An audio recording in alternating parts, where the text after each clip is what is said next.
मेरा नाम डॉक्टर अजीत सिंह ठाकुर है और मैं आईटीएम हॉस्पिटल ग्वालियर में एज ए कंसल्टेंट पल्मोलॉजिस्ट वर्क कर रहा हूँ।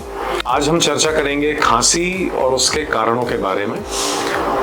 तो खांसी एक बहुत ही आम लक्षण है जो कि हर उम्र के लोगों को परेशान करता है और ठंड में विशेषकर लोगों को खांसी या उससे मिले जुले लक्षण ज़्यादा देखने को मिलते हैं।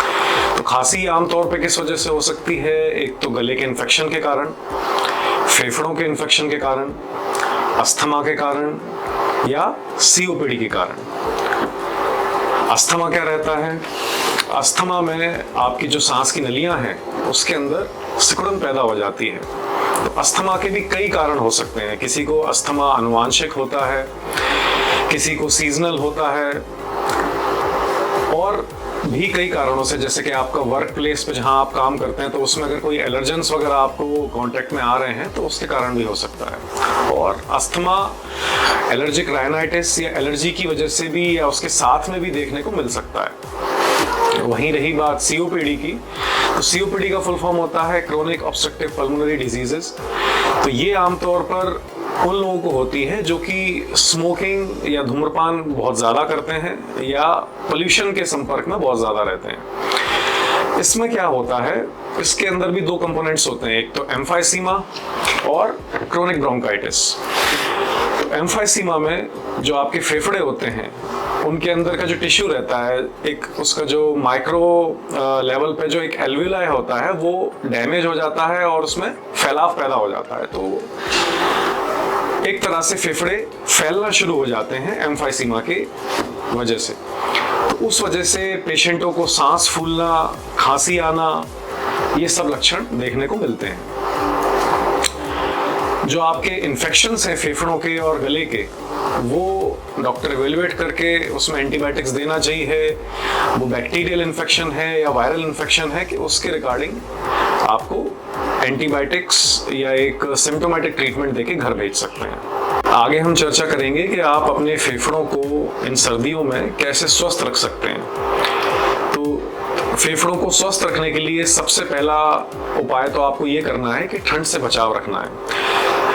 जितना भी हो सके मल्टी लेयर्ड कपड़े पहने और सुबह और शाम के समय पे विशेषकर मोटरसाइकिल से या साइकिल से या ओपन में ट्रैवल करने से बचें। दूसरी चीज़, बहुत जल्दी जिन लोगों को नहाने की हैबिट रहती है उसको थोड़ा सा चेंज करना चाहिए सर्दियों में। जब धूप आ जाए तो उस समय पे प्रॉपर तरीके से अपन को गर्म पानी करके नहाना है। दूसरी चीज़, कुछ लोगों को एलर्जीज भी रहती हैं, तो उन लोगों को एक तो पोल्यूशन से बचना चाहिए, धूल मिट्टी से बचना चाहिए और उन लोगों को पता रहता है कि किन चीज़ों से उनको एलर्जीज हैं। तो जैसे कोई फूड आर्टिकल हो सकता है, डस्ट हो सकती है, तो उनको अवॉइड करें। दूसरी चीज़, डेली व्यायाम करें, है ना, थोड़ा सा ब्रिस्क वॉक करें, थोड़ा रनिंग के लिए जाएं जबकि थोड़ा सा मौसम हल्का सा गर्म हो जाए। तो इस तरह से आप अपने फेफड़ों को स्वस्थ रख सकते हैं। अगला विषय जिसके बारे में हम चर्चा करेंगे वो है कफिंग एंड स्नीजिंग एटिकेट्स, मतलब खांसते और छींकते वक्त किस तरह की सावधानी हमको रखनी है।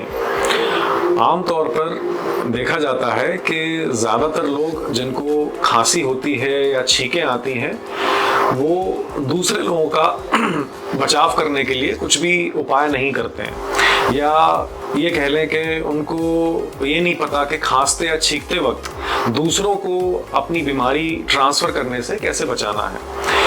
तो एक बहुत ही सिंपल सा तरीका रहता है जो कि अपन अपना सकते हैं। खांसते और छींकते वक्त आपकी जो एक कोहनी है इसको मोड़ के इसमें आप खांस सकते हैं, छींक सकते हैं, जैसे कि या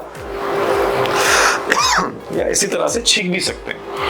तो इस तरह से क्या रहेगा, जो भी ड्रॉपलेट्स निकलती हैं जिसमें कि इन्फेक्शंस होते हैं, बैक्टीरिया हो सकते हैं, वायरसेस हो सकते हैं, जैसा कि कोविड में देखने को मिला, तो इस तरीके से आप लोगों को बीमारी फैलाने से रोक सकते हैं या बचा सकते हैं और खुद भी बच सकते हैं। तो खांसते और छींकते वक्त इसका विशेष ध्यान रखें, और कभी भी ऐसे हाथ लेके इस तरह से खांसें और छींकें नहीं, क्योंकि वो पूरा का पूरा इन्फेक्शन आपके हाथों में आ जाता है। इसकी जगह पे आप एक और चीज भी कर सकते हैं कि अपनी जेब में एक साफ रुमाल रखें, उसको अपने चेहरे पे और नाक पे और मुंह पे रख के उसमें खांस सकते हैं या छींक सकते हैं, तो इससे दूसरों का भी बचाव होगा और बीमारी फैलने से बच जाएगी। क्योंकि ज्यादातर फेफड़ों की बीमारी खांसने और छींकने से ही फैलती है, जैसे कि कोविड, ट्यूबरकुलोसिस एटसेट्रा।